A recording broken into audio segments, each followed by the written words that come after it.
projek dana sekolah agama. Sokonglah produk Tok Guru. Layari www.tokguru.net.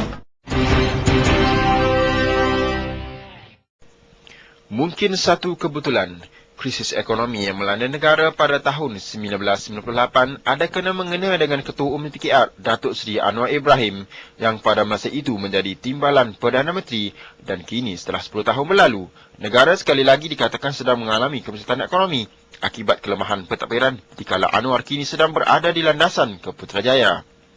Bezanya, pada tahun 1998, Perdana Menteri ketika itu, Tun Dr. Mahathir Mohamad memegang jawatan Menteri Kewangan menggantikan Anwar yang disingkirkan dari kabinet, dan kini negara dilihat tidak memiliki pemimpin yang berkredibiliti untuk berdepan krisis ekonomi sebagaimana tahun 1998. Maka tidak hairanlah baru-baru ini Tun Dr. Mahathir mengkritik dari luar berkenaan realiti sebenar ekonomi negara yang mana mengalami impak negatif ekoran penarikan pelabur asing yang hampir mencecah 600 juta ringgit. Malah tidak cukup dengan itu, para pelabur asing juga mengatakan kesediaan untuk tidak terus melabur, sebaliknya menarik balik pelaburan hampir 100 bilion ringgit dari Bursa Saham Malaysia.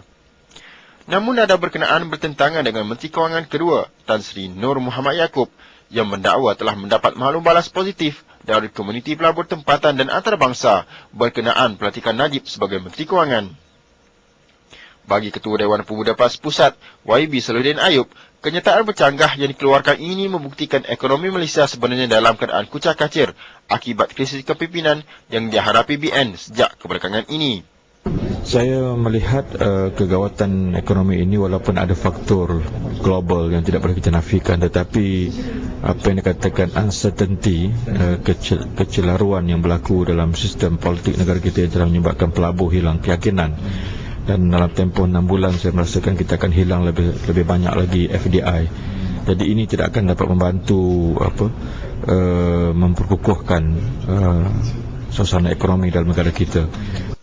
Menurut Salahuddin, pertukaran portfolio antara timbalan Perdana Menteri Datuk Seri Najib Tun Razak yang kini menjadi Menteri Kewangan dengan Perdana Menteri Datuk Seri Abdullah Ahmad Badawi yang kini Menteri Pertahanan dilihat tindakan untuk meredakan ketegangan dalam politik dalaman UMNO BN, bukannya untuk memulihkan ekonomi.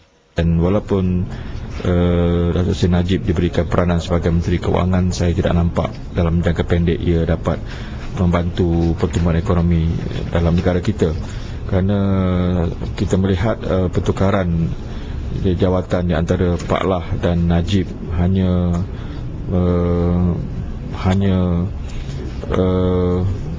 fokus kepada peralihan kuasa dalaman UMNO.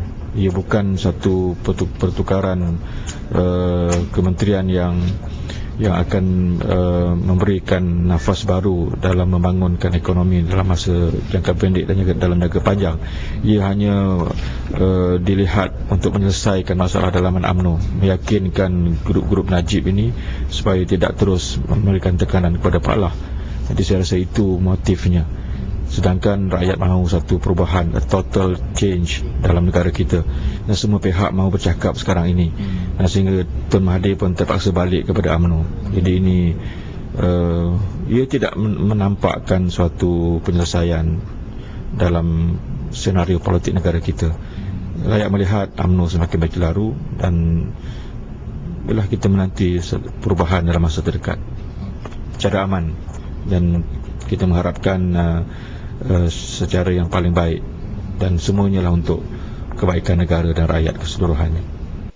Beliau bercakap demikian semalam selepas menyerahkan memorandum kepada PBB berkenaan situasi semasa yang makin genting di Afghanistan dan Selatan Filipina, di mana melibatkan penggunaan ketenteraan di wilayah berkenaan. Beriklan dengan kami. Hubungi segera 03 4041 8234.